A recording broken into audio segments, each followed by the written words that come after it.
این کوچه رو دوباره میریم چون ویو خیلی قشنگی اونجا بود که میتونم بهتون نشون بدم.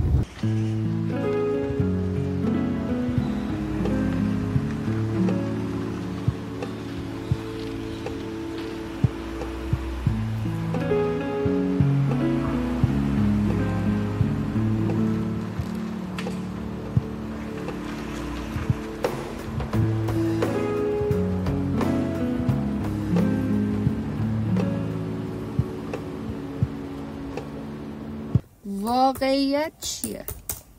اول از چت جی پی تی پرسیدم و بهم گفتش که میتونه واقعیت شخصی باشه، عینی باشه، روانی باشه یا حتی فلسفی.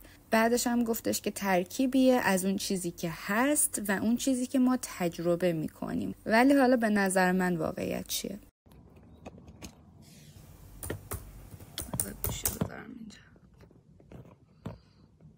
من احساس میکنم که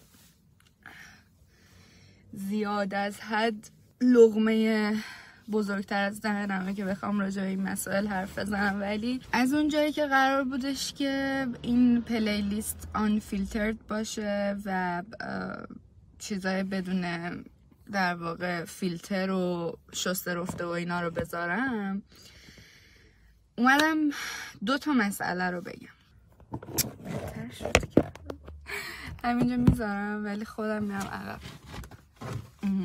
الان که مسئله اول اینه که واقعیت چیه؟ ما نمیدونیم واقعیت چیه.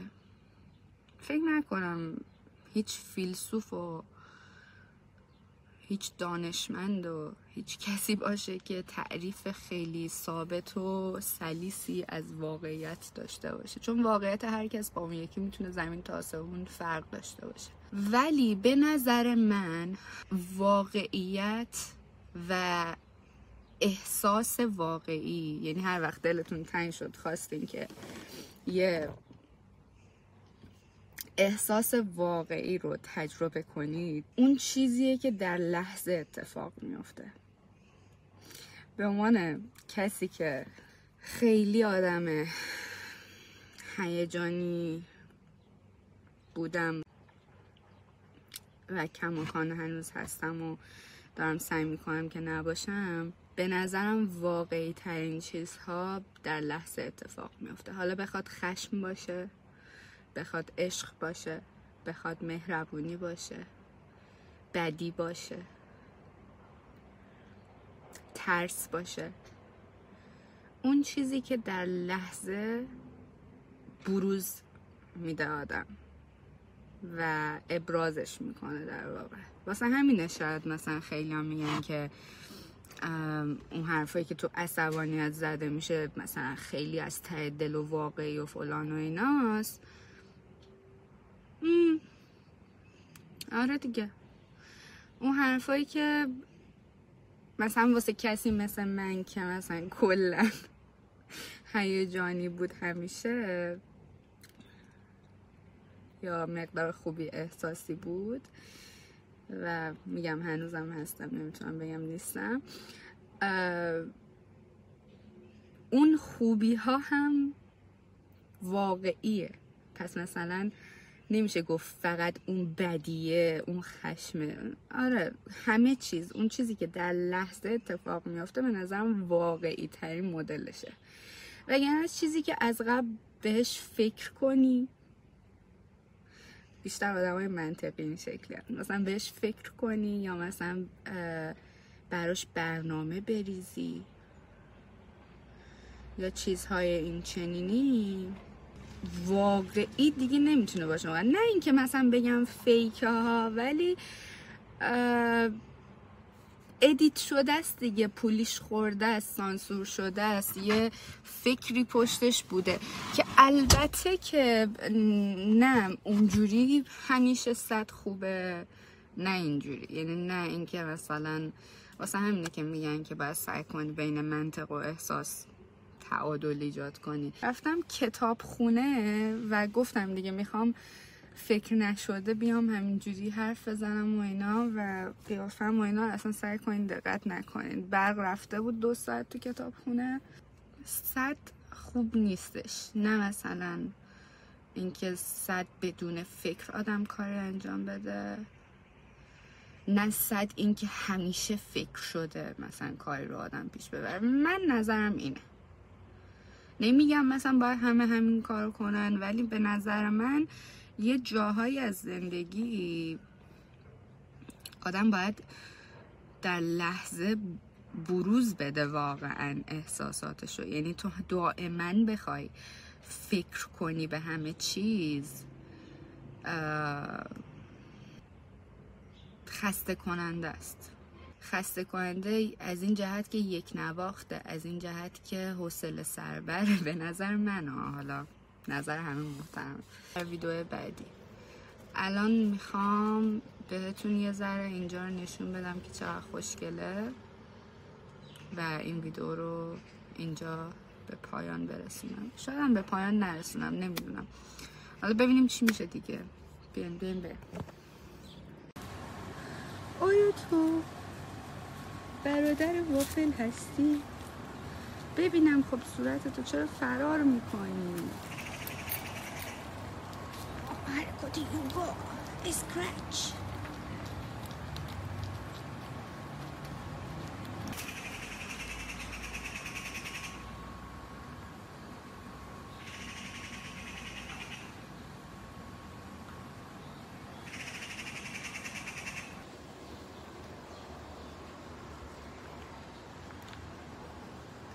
خب دیگه برویم خانه.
یا چه وحشی شدی؟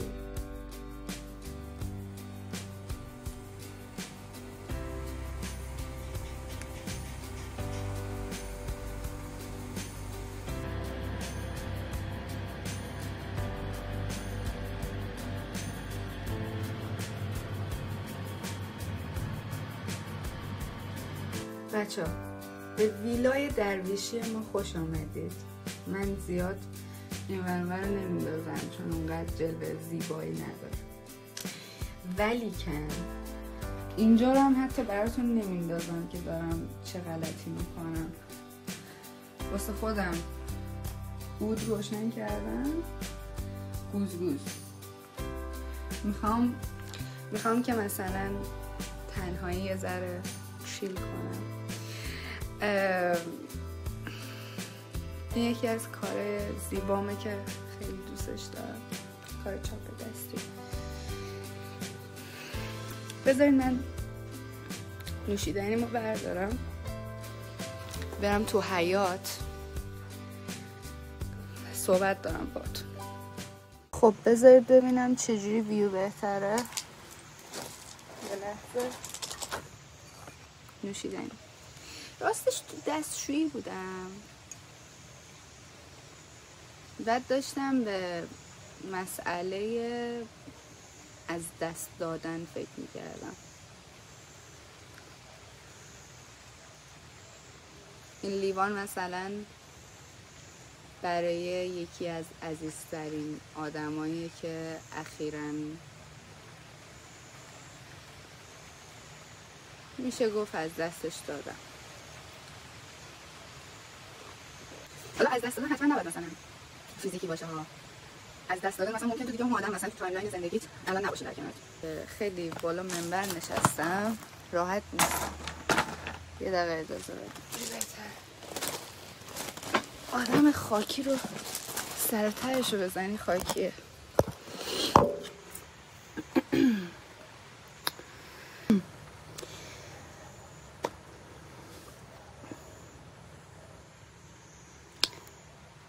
این لباسم مثلا متعلق به کسیه که خودش میدونه برای کیه، راجبش حرف نمیزنم زیاد. آره دیگه، از دست دادن واقعا فعل تلخیه. داشتم به این فکر میکردم که هر آدمی که به نوعی دیگه تو زندگیت نیست و یا تو از دستش میدی یا حالا اون مثلا از زندگیت خارج میشه دیگه، خب یک چیزی رو در تو بیدار میکنه، یعنی یک درسی به تو میده، یا یک مثلا درس نمیشه گفت، مثلا اون کمبودش رو به یک شکلی حس میکنی. آدمی که به صورت معنوی بیشتر در کنارته، نظر منه، مثلا معنوی دیگه،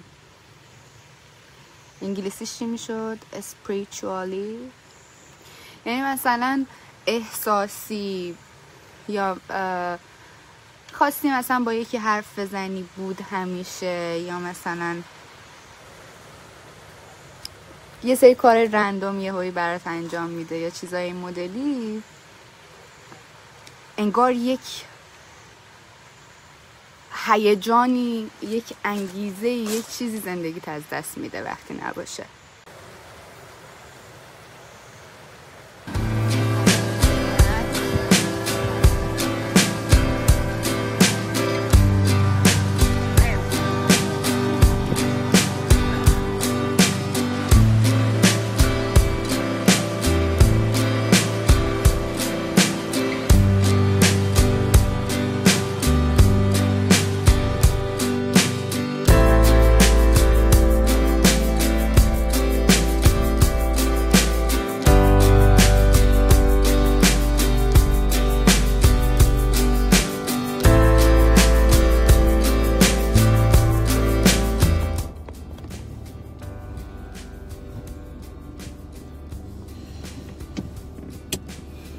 همجوری گفتم تو مسیر دارم میرم با شما هم یه ذره حرف بزنم.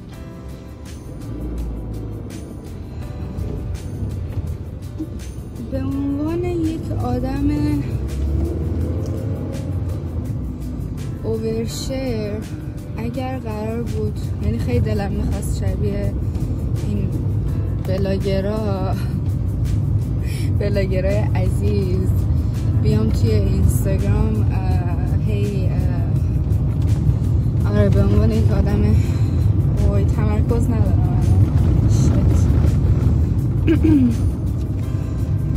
آره به عنوان یک آدم اوورشیر خیلی دوست داشتم که مثلا بیام هر روز از خودم استوری بگیرم، ویدیو بگیرم، ولی گفتم که برای اینکه این مسئله‌مو کنترل کنم به همین یوتیوب بسنده کنم و فقط بعضی وقتا بیام با شما حرف بزنم. بعد از اونجایی که هیچ یعنی در حال حاضر شرایط زندگیم جوریه که این هولدری که برای گوشیم گرفتم خیلی تکون می‌خوره. در حال حاضر شرایط زندگیم جوریه که اونقدر هم آدمی رو ندارم که بخوام برم باهاش حرف بزنم، همه اینا رو در نظر داشته باشید و این شکلیه که میخوام بیام اینجا یه ذره با شما حرف بزنم. 2 نفر آدم به هر حال ما هر دغدغه‌ای هر مسئله‌ای تو زندگیمون داشته باشیم فکر میکنم که تنها نیستیم. یعنی مثلا بین این همه جمعیت در جهان بالاخره 1-2 نفر پیدا میشن که مثلا با مسائلی که من درگیرم درگیر باشن دیگه، مگه نه؟ خب من اینا رو میام اینجا میگم که اگه اون 2 نفر دارن این ویدیو رو میبینن بدونن که تنها نیستن. آره. بعد عرضم به خدمتتون که کتابخونه واقعا چیز جالبی بود، انتخاب جالبی بود، ولی الان من چرا دارم میرم کتابخونه؟ این خیلی مهمه.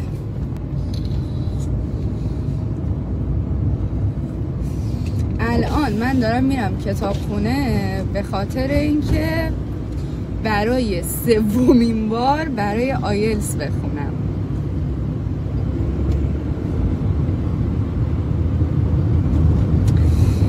و واقعا نمیدونیم چقدر سخته بچه‌ها. یعنی اصلا این که تو 2 بار آیلتس بدی ولی اونقدر حالا پشت سریام میبینن من دارم ویدیو میگیرم، بدتر یه جوری رانندگی میکنن که من رو به چالش بکشونن. نمیدونم چرا، شاید هم اینجوری نیست، شاید نمیبینن.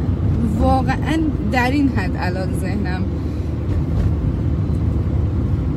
آره تاکسی دیگه، تاکسی از تاکسی ها همیشه همینجوری. آره خلاصه واقعا تو رانندگی ویدیو گرفتن تصمیم زیاد جالبی نبود. بذارین من بزنم بغل یه ذره باهاتون صحبت کنم سریع، بعد سریع برم کتاب. دارم برای آیلتس میرم کتابخونه برای 3مین بار و اینها.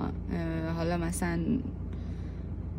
کاش که تنها دغدغه‌م تو زندگی آیلتس بود، یعنی کاش که الان تمام هم و غم و تمرکز و دغدغه‌م آیلتس بود، ولی اینطور نیست دیگه. زندگی بزرگسالی این شکلی نیست. تو مثلا 1000 تا مشکل داری، 1000 تا داستانه، ولی باید کارات هم پیش ببری، درست هم بخونی و واقعا سخته بچه ها، واقعا سخته، ولی we can do it. چی بگم دیگه، اینو نگم چی بگم. یعنی دیروز داشتم یه پست میدیدم توی اینستا، نوشته بودش که تروماها بهت چی دادن. اولش نه یه چیز گفته تروما باید این کار کرد، بعد دختر میگه نمیدونم نه و اینا، بعد میگه که خب پس تروما بهت چی دادن، بعد دختر میگه که هیچی، سطح طنزمو بردن بالا. دیگه واقعا الان این خنده، این حالت منو میبینین و اصلا جدی نگیرین بچه. من دیروز سر کلاس زبانم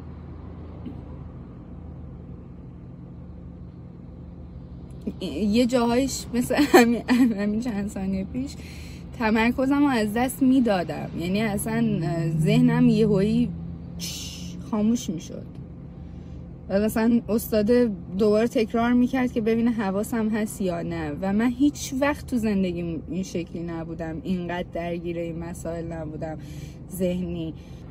من فقط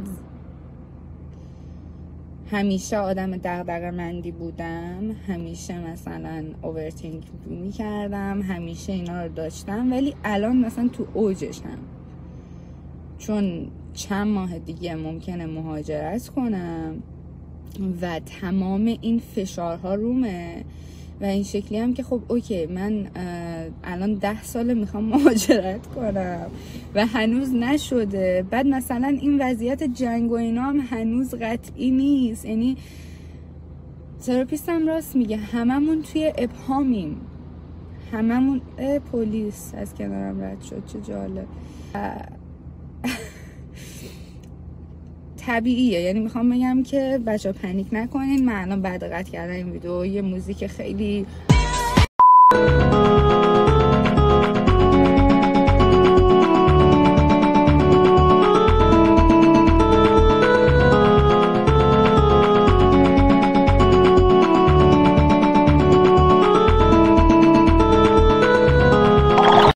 اینجوری میخوام بذارم و برم کتاب خونه.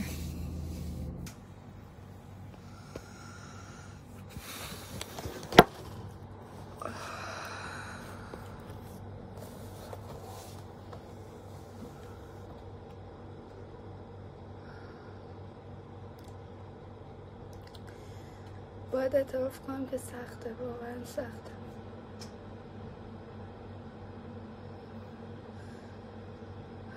ببین نباید واقعا بذارم اون کمالگرایی برام تصمیم بگیره. رفتم کتاب خونه، زبان خوندم، تست زدم، لیسنینگ رو 24 تا از 40 تا درست زدم و اصلا تمرکز نداشتم.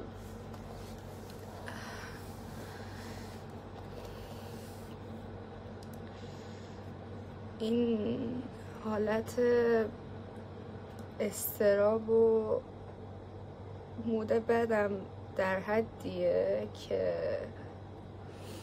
اصلا نمیتونم آی کانتکت برقرار کنم با آدم ها و به شدت ترسناکه.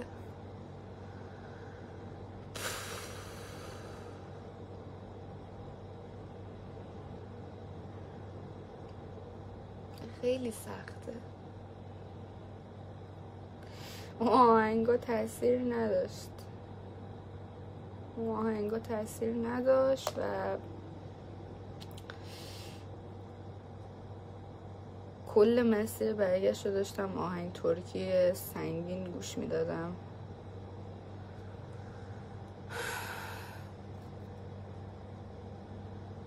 نمیدونم دیگه، اصلا سر میشه دیگه آدم از یه جای به بعد دیگه نه گریت میگیره نه چیزی، ولی واقعا سخته. واقعا دلم نمیخواد تو ویدیوام گریه کنم، واسه همین دارم جلوی خودم میگیرم. اصلا اومدم ویدیو بگیرم ناخودآگاه ذره آروم شدم، ولی قبل ویدیو خیلی اعصابم خردتر بود. اصلا به زور خودم رسوندم تا خونه.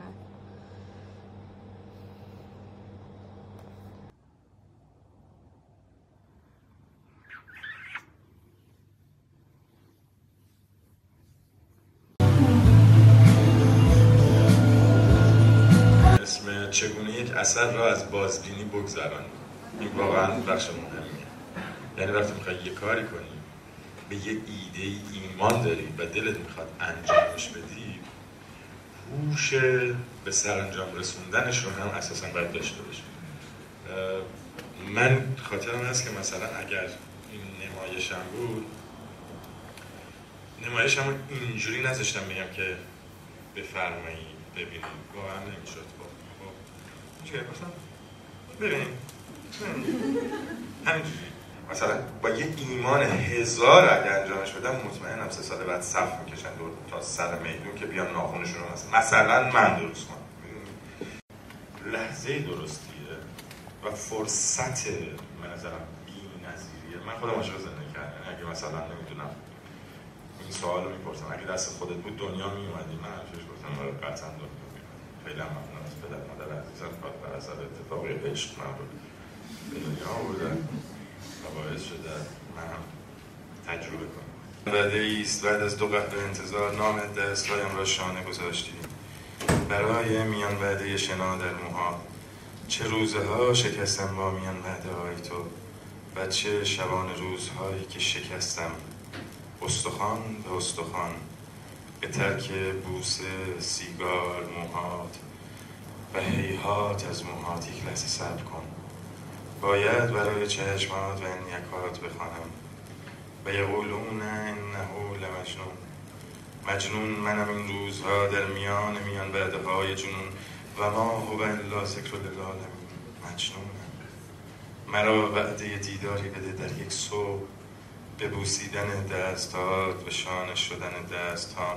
پیرمرد لاله قائم مقام آن شب ما را دیده بود. رفیقم واقعا 10 سال رفیقم. خندیدم فهمید قهقهه میزدیم چون او هم عشق را میفهمید. کاش زبان داشت تا از شبهایی که مست پشت فرمان خوابم میبرد شبها را نه خوابهایم را برای تو تعریف کرد. مرسی.